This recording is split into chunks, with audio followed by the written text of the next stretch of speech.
আসসালামু আলাইকুম। আশা করি আপনারা সবাই অনেক ভালো আছেন। প্রজেক্ট বেস জাভাস্ক্রিপ্ট কোর্সে আপনাকে স্বাগতম।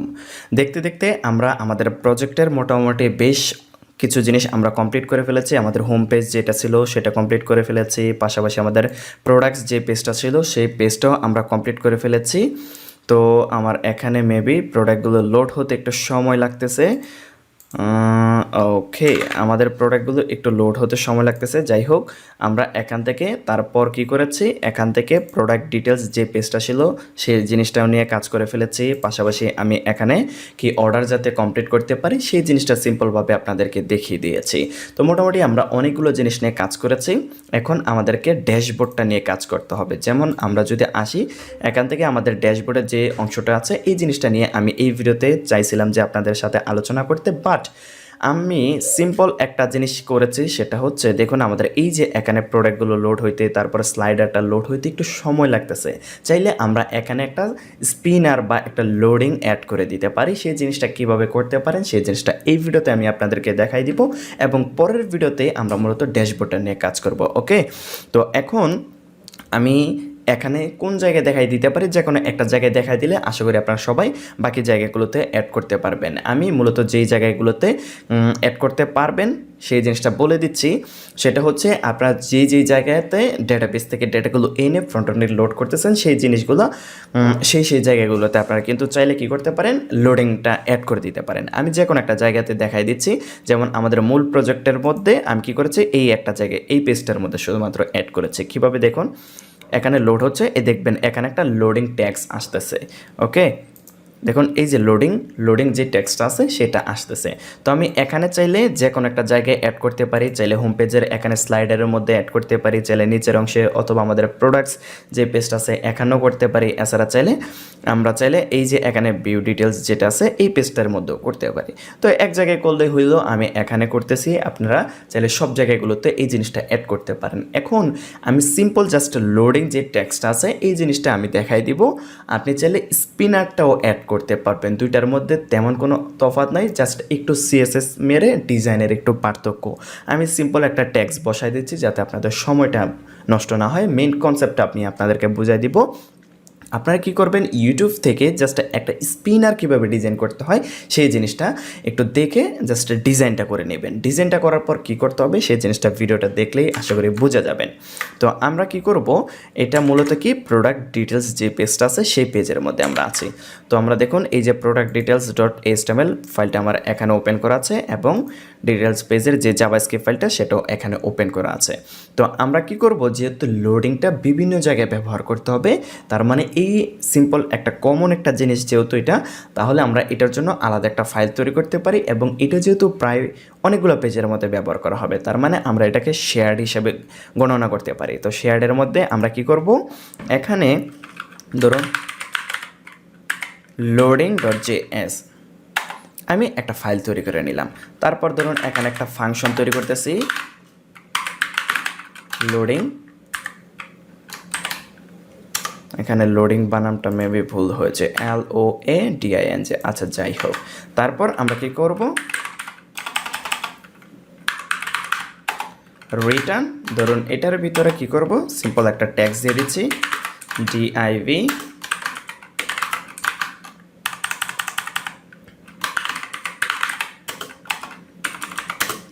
আর কিছুই না। দেখুন এখানে খেয়াল করলে আপনারা দেখতে পারবেন সিম্পল একটা জিনিস। আবার এখানে ব্র্যাকেট দিয়েছি বলে আপনারা আবার কনফিউশনে পড়ে যান না। ব্র্যাকেট দিলেও কাজ করবে, না দিলেও কাজ করবে, ব্র্যাকেটটা জাস্ট এমনি দিলাম আর কি।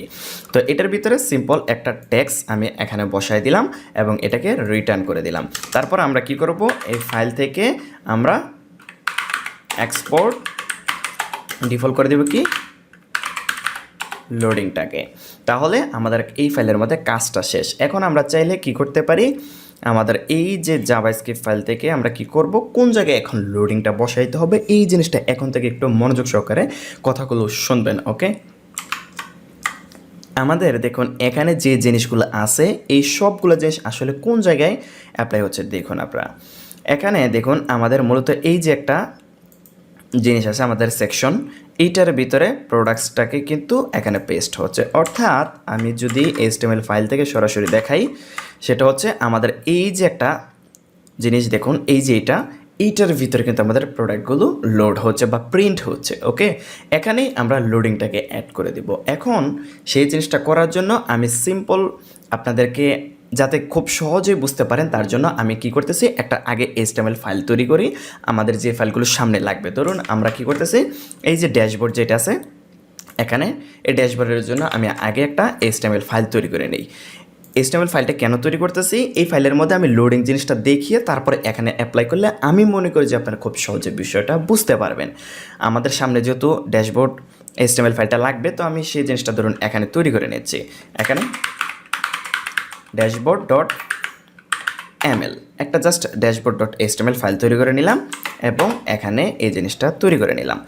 এখানে দেখাচ্ছি কারণ কি এই পেজটা একদম ক্লিয়ার আছে, এখানে আপনারা খুব সহজে বিষয়টা বুঝতে পারবেন। এবং ড্যাশবোর্ডের মধ্যে আমাদের কি লাগবে, একটা জেএস ফাইল লাগবে। তো ড্যাশবোর্ডের মধ্যে আপাতত ধরুন আমি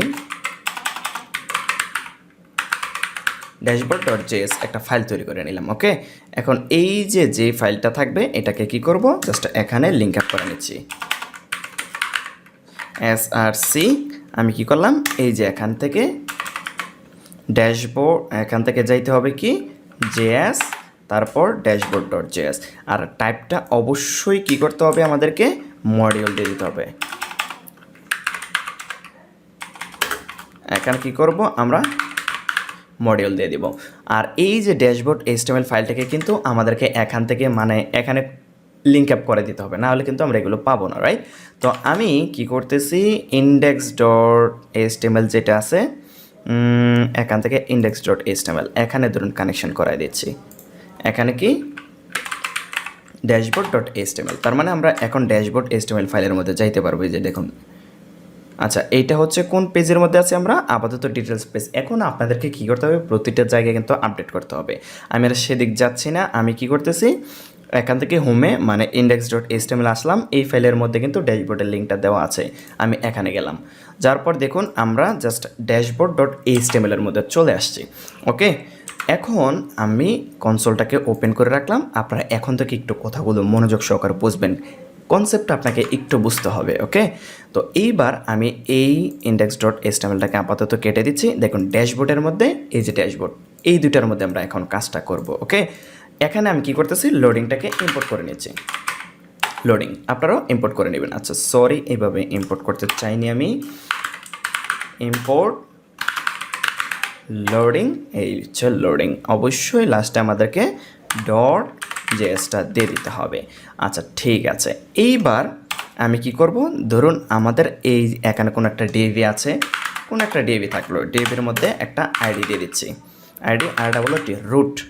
একটু খেয়াল করেন, আমরা dashboard dot HTML dashboard dot JS মানে এই ড্যাশবোর্ডের মধ্যে অ্যাড করতে যাচ্ছে, এই ধরুন এই পেজটার মধ্যে অ্যাড করতে যাচ্ছে। এখানে আমি আপনাকে কনসেপ্টটা একটু বুঝাই দিব। এইবার এটার মধ্যে আমরা কি করব, এর রুটটাকে আমরা এখানে টার্গেট করতেছি। ওকে, ধরলাম const div document dot get element by ID root. এইবার একটা জিনিস খেয়াল করেন, আমাদের এই লোডিংয়ের মধ্যে আছেটা কি, সিম্পল একটা টেক্সট আছে, আর কিচ্ছু নেই। এবার একটা জিনিস খেয়াল করুন, আমরা যদি এই যে ডিআইভি যেটাকে টার্গেট করলাম, এটার মাধ্যমে কি করলাম, আমরা এই জিনিসটাকে টার্গেট করলাম। এটার ভিতরে যদি সিম্পল একটা কাজ করি, সেটা হচ্ছে কি, ধরুন এই যে div dot inner HTML equal to আমরা যে লোডিংটা আনতেছি, এই লোডিংটাকে যদি বসাই তাহলে কি হবে, লোডিং, তাহলে কি হবে, আমাদের এই লোডিং থেকে যে কোডটুকু আছে এই জিনিসটা কি হবে, আমাদের এখান থেকে এসে আমাদের এখানে বসে যাবে। একটু বোঝার চেষ্টা করবেন, আমি এই জিনিসগুলো আপাতত কেটে দিচ্ছি। দেখুন আমাদের এই লোডিং থেকে এই জিনিসটা এসে এখানে ইম্পোর্ট করে নিয়েছি, এখান থেকে আমরা কি করলাম, এই যে আমাদের যে ডেবিটে টার্গেট করেছি এটার মধ্যে ঢুকাই দিলাম। তাহলে দেখবেন আমাদের এখানে কিন্তু আচ্ছা ফাংশনটাকে অবশ্যই কল করতে হবে, না হলে কিন্তু হবে না। এখানে কল করে দিলাম, তাহলে আমাদের এখানে লোডিং টেক্সটটা কিন্তু চলে আসছে। দেখুন এখানে লোডিং টেক্সটটা চলে আসছে। এইবার একটা জিনিস খেয়াল করুন, আপনাদের হয়তোবা মাথায় আছে যে আমাদেরকে একটা সেট ইন্টারভাল, তারপর হচ্ছে সেট টাইম আউট, এরকম কিছু একটা জিনিস আছে জাভাস্ক্রিপ্টে। এই জিনিসগুলো কিন্তু আমি আপনাদেরকে হয়তোবা দেখাইছি। তো আমি এখানে ধরুন এখানে একটা জিনিস দেখাচ্ছি, সেট টাইম আউট, এই জিনিসটা হয়তো বা অনেকের জানা আছে। সেট টাইম আউট যে কাজটা করে সেটা হচ্ছে প্রথমে সে একটা প্যারামিটার নেয়, প্যারামিটারের মধ্যে কি দিতে পারবেন, আপনি একটা ফাংশন দিতে পারবেন। এই ফাংশনের মধ্যে আপনি যেই কাজে ইচ্ছা সেই কাজই করতে পারবেন। পরে আরেকটা কমা দিয়ে প্যারামিটার দিবেন, সেখানে মিলি সেকেন্ড হিসেবে একটা টাইম দিতে পারবেন। এই যে আপনি একটা টাইম দিলেন, এই টাইম পর পর কী করবে, সে সেট টাইম আউট সেই জিনিসটাকে কল করবে। ওকে, মানে একবার এত টাইম পর সে এটা কল করবে। দেখুন সেট টাইম আউট কী করবে, এই ফাংশনটাকে এত সেকেন্ড পর কল করে দেবে। আপাতত ধরুন আমরা কি করতেছি, এই লোডিংটা আছে, তো লোডিংয়ের পর আমরা কি করলাম, ধরুন এই ডিআইভি যেটা আছে, এই DIV dot I double year inner এস্টেমেল equal to কিছু না, জাস্ট আমরা কি করতে পারি, ধরুন দিয়ে দিলাম CONTENT, সিম্পল একটা জিনিস। এইবার খেয়াল করুন, এখানে লোডিং থেকে কন্টেন্ট একটু খেয়াল করুন, এখানে কি হচ্ছে, আমরা একটু রিলোড দিচ্ছি, লোডিং আছে, তারপর কন্টেন্ট চলে আসছে। একটা জিনিস একটু কল্পনা করুন, লোডিং হওয়ার পর কন্টেন্ট চলে আসছে, রাইট? এই সময়টা, এই যে এখানে আমরা ইচ্ছা করে একটু সময় নষ্ট করলাম, তার কারণ হচ্ছে ধরুন আরেকটু সময় বাড়ায় দিই, দেখবেন এই যে লোডিং, তারপর কন্টেন্টটা চলে আসবে, 3 সেকেন্ড পর কন্টেন্টটা চলে আসছে। এটার সাথে আপনি একটা জিনিস খেয়াল করুন, ডেটাবেস থেকে ডেটাটা আসতে আমাদের 3 সেকেন্ড সময় লাগতেছে, ডেটাটা আসার পর ধরুন এখানে কন্টেন্টটা চলে আসবে। আমাদের লোডিংটা কই গেল, লোডিংটাকে কি করলাম আমরা, এই যে এই লাইনের মাধ্যমে যে আমরা লোডিংটা সেট করলাম, একটু পর আমরা লোডিংটাকে আপডেট করে দিছি। আপনারা একটু যদি HTMLটার দিকে খেয়াল করেন তাহলে বুঝতে পারবেন। এই যে এখানে খেয়াল করুন, এই যে ডিএবি এখানে কন্টেন্ট দেওয়া আছে, প্রথমে কি থাকতেছে, আমি এখানে একটা রিলোড দিলাম, দেখবেন এই যে এখানে লোডিং টেক্সটটা আছে, এখানে খেয়াল করুন, একটু পর আপডেট হয়ে গিয়ে 3 সেকেন্ড পর এই কন্টেন্টটা চলে আসছে। তার মানে আমরা প্রথমে একটা সেট করেছি, একটু সময়ের পর আমরা কী করলাম, সেটাকে আপডেট করে দিলাম, রাইট? এই জিনিসটা যদি আপনার মাথায় থাকে তাহলে আমরা সেই জিনিসটা খুব সহজেই বুঝতে পারবো। এই দুটাকে আপাতত কেটে দিলাম। এবার আমরা কি করব, ডেটাবেস থেকে ডেটাটা আসতে আসতে সময় আমরা কি করব, লোডিংটাকে সেট করে দেব। যখন ডেটাগুলোকে প্রিন্ট করতেছে ওই সময় আমরাকে ওই যে ডেটাগুলো দিয়ে আপডেট করে দিব, তাহলে কিন্তু হয়ে যাচ্ছে। সিম্পল একটা জিনিস আমরা দেখতেছি, এই যে আমরা প্রোডাক্ট ডিটেলস যে জিনিসটা আছে এটার মধ্যে করতেছি, প্রোডাক্ট ডিটেলস। এবার সেই জিনিসটার সাথে কল্পনা করুন আমাদের এটার মধ্যে আপডেট হবে, এটা কোন জায়গায় আছে, প্রোডাক্ট ডিটেলস। আচ্ছা ঠিক আছে, তারপর আমাদের এখান থেকে প্রোডাক্ট ডিটেলসের যেই জাভাস্ক্রিপ্ট ফাইলটা আছে আমি সেটার মধ্যে যাচ্ছি। ওকে, প্রোডাক্ট ডিটেলস। এইবার আপনারা একটা জিনিস খেয়াল করুন, আমাদের ওই সময় লোডিংটা কোন সময় স্টার্ট করতে হবে, লোডিংটা স্টার্ট করতে হবে ওই সময় যে সময় আমাদের কি হবে, মানে ডেটাবেস থেকে ডাটাগুলোকে কল করব। কল আমরা কোন জায়গায় করতেছি, মানে ডেটাগুলোকে কল করব যাতে ডেটাগুলো আসে। তার মানে লোডিংটা স্টার্ট করতে হবে যখন আমরা ডেটাবেসে কল করব। ডেটাগুলো কল করতেছি আমরা এই যে এখান থেকে, রাইট? আমরা ডেটাবেসে রিকোয়েস্ট করতেছি কীভাবে, মানে ব্যাকএন্ডের মাধ্যমে ডেটাবেস থেকে ডেটাগুলো আনতেছি এখান থেকে। তার মানে আমরা এখানে লোডিংটা সেট করে দিব। ওকে, এখন প্রশ্ন হচ্ছে আমরা লোডিংটা কোন জায়গায় সেট করব। লোডিংটা আমরা এখানে সেট করে দেব, এটার ভিতরে যেহেতু কন্টেন্টগুলো পেস্ট করতেছি এখানে লোডিংটা সেট করে দিতে পারি। এবার এটাকে টার্গেট করি।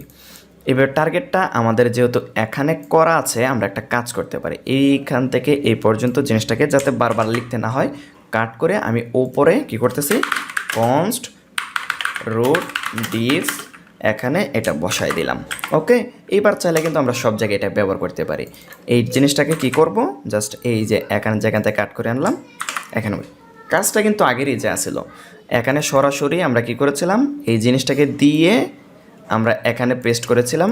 এবার কি করছি, একটা ভেরিয়েবল স্টোর করেছি, ভেরিয়েবল থেকে এখানে ইনার HTML দিয়ে এই জিনিসটা করেছি। আশা করি এতটুকু জিনিস আপনারা বুঝতে পেরেছেন। জাস্ট আমরা এটাকে ভেরিয়েবলের মধ্যে স্টোর করলাম। এখন এইটার মধ্যে আমরা কি করব, লোডিংটাকে স্টোর করে দিচ্ছি। আমাদের কাজ কিন্তু আগের যা আছে তাই আছে। আপনি যদি এখান থেকে লোডিংয়ে না গিয়ে আপনারা যদি এখান থেকে যান, আমরা প্রোডাক্ট ডিটেলস পেজের মধ্যে কাজ করতেছি। প্রোডাক্ট ডিটেলসের মধ্যে কিন্তু জিনিসটা কিন্তু সেম একই জিনিস আছে, রাইট? এইবার আমরা কি করব, এই যে এখান থেকে রুট ডিপ যেটা আছে, আমরা রুট ডিপটাকে এখানে দিয়ে ইনার HTML ইকুয়াল টু কী করব, আমরা এই লোডিংটাকে ইম্পোর্ট করে নিচ্ছি। ধরুন এখানে import ইম্পোর্ট লোডিং। ওকে ঠিক আছে, এইবার জাস্ট আমরা লোডিংটাকে এখানে স্টার্ট করে দিলাম। দেখুন লোডিংটাকে স্টার্ট করে দিলাম। তার মানে এখানে একটা লোডিংটা স্টার্ট হয়ে গেল।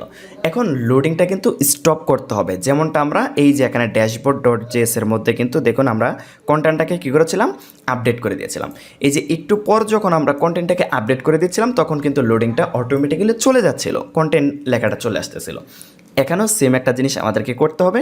দেখুন আমরা যেহেতু এখানে লোডিংটাকে অ্যাড করে দিয়েছি, কন্টেন্টটা আপডেট কিন্তু এই যে এখানে একই ডিভের মধ্যে কিন্তু কন্টেন্টটা আপডেট হয়ে যাচ্ছে। তার মানে আমাদের কাজ কিন্তু শেষ। একটু বোঝার চেষ্টা করবেন। আমরা এখানে এই ডিভের মধ্যে আমরা এখানে যেভাবে কাজটা করেছিলাম ওই ডিভের মধ্যে আমরা প্রথম লোডিংটা আপডেট করতেছিলাম, একটু সময়ের পর ওই একই ডিভের মধ্যে আমরা কন্টেন্টটা দিয়ে দিচ্ছিলাম। সেম একটা জিনিস এখানেও আছে। একটা ডিভ, এই ডিভের মধ্যে আমরা কি করতেছি, লোডিংটাকে অ্যাড করে দিলাম। একটু সময়ের পর আমাদের দেখুন এই যে যখন এখান থেকে ডাটাগুলো আসলো, আসার পর আমাদের এই ফাংশনটা কল হলো, ফাংশনে কাজ চলতেছে, তারপর আমাদের এই সবগুলো কোডের কাজ শেষ হলো। শেষ হওয়ার পর কিন্তু আমরা সেই একই ডিভের মধ্যে কিন্তু HTML কোডটাকে পেস্ট করে দিচ্ছি। এবার দেখবেন কাজ কিন্তু হয়ে গেছে। আপনারা একটু মনোযোগ সহকারে যদি দেখেন, ভিডিওটা বুঝতে না পারলে আরেকবার একটু দেখার চেষ্টা করবেন, ব্রেনটাকে একটু মনোযোগ দিয়ে দেওয়ার চেষ্টা করবেন এখানে, তাহলে দেখবেন বুঝতে পারবেন। এবার যদি আমি একটা রিলোড দিই তাহলে দেখবেন এই যে এখানে কিন্তু লোডিং দেখাচ্ছে। দেখুন এই যে লোডিং, এই যে দেখবেন এখানে একটা লোডিং আসতেছে। এইবার এখানে একটু CSS মেরে দিলে কিন্তু হয়ে যাচ্ছে। দেখুন এই লোডিংয়ের মধ্যে ধরুন আমি একটা ক্লাস দিয়ে দিচ্ছি, CLASS ক্লাস, এখানে দিয়ে দিলাম কি, ধরুন লোডিং। ওকে, এখানে যেহেতু আমরা একটা সিঙ্গেল কোটেশন দিয়েছি তার জন্য আমাদের এখানে সমস্যা হচ্ছে, ভিতরে সিঙ্গেল কোটেশন, আমরা তাহলে বাইরে ডাবল কোটেশন দিয়ে দিলাম। এই লোডিংটাকে আমরা কি করব, কমন ডট CSS ফাইল থেকে জাস্ট একটু CSS অ্যাড করে দিব, তাহলেই হয়ে যাচ্ছে। দেখুন এই যে কমন ডট CSS যেটা আছে এখানে ধরুন দিয়ে দিচ্ছি কি, লোডিং ডট, এটা দিলাম। দেওয়ার পর এখান ধরুন হাইট ধরুন কি দিয়ে দিচ্ছি 70 VH, তারপর হচ্ছে কি ডিসপ্লে ফ্লেক্স করে দিব, ডিসপ্লে ফ্লেক্স। কারণ কি আমরা চাচ্ছি যে একদম পেজের যতটুকু উইথ দিলাম এই বা হাইট দিলাম একবার মাঝখানে থাকে। তো display flakes align item centre করে দিব, জাস্টিফাই কন্টেন্ট সেন্টার করে দিব, তাহলে দেখবেন সে একটু মাঝখানে চলে আসবে। দেখুন এই যে লোডিংটা, কনসেপ্টটা কিন্তু সিম্পল একটা জিনিস। আমাদের লোডিংটা কি হচ্ছে, এই যে এখান থেকে স্টার্ট হচ্ছে, এখান থেকে লোডিংটা স্টার্ট হচ্ছে, এই ডিএভির মধ্যে আমরা লোডিং টেক্সটটাকে ঢুকাই দিচ্ছি। একটু পর আমরা যখন এখান থেকে ডাটাগুলো আসতেছে, আসার পর আমাদের এখান থেকে যখন HTML জিনিসগুলোকে এটার মধ্যে দিয়ে সবগুলো জিনিস তৈরি হচ্ছে, তারপর কী করলাম, ওই যে লোডিং যে টেক্সটটা ছিল সেটাকে আমরা এখানে আপডেট করে দিয়েছি। সিম্পল একটা জিনিস। এইভাবে আপনারা কী করবেন, চাইলে ওই যে লোডিংয়ের জন্য স্পিনার যেটা ডিজাইন করে ইউটিউব থেকে একটা দেখে নিলেন, ডিজাইন করে HTML কোডটাকে কী করবেন, আমাদের এই যে লোডিং ডট জেএস ফাইলটা তৈরি করলাম, HTMLটা এখানে বসা দিবেন, CSSটা কমন ফাইলের মধ্যে বসা দিবেন, সেম একই কাজ করবে। আশা করি আপনারা জিনিসটা বুঝতে পেরেছেন। যদি বুঝতে না পারেন কোনো সমস্যা নাই, এই জিনিসগুলো আমরা সামনে আবারও দেখব। তো ভিডিওটা এই পর্যন্তই থাকলো। যদি ভিডিওটি আপনাদের উপকারে আসে অবশ্যই ভিডিওতে একটা লাইক দিবেন এবং চ্যানেলটি এখনও পর্যন্ত যারা সাবস্ক্রাইব করেনি অবশ্যই চ্যানেলটি সাবস্ক্রাইব করবেন এবং যদি পারেন ভিডিওগুলো একটু শেয়ার করার চেষ্টা করবেন। তো দেখা হচ্ছে পরবর্তী ভিডিওতে আমরা ড্যাশবোর্ড নিয়ে আলোচনা করব। ভালো থাকবেন সবাই, আল্লাহ হাফেজ।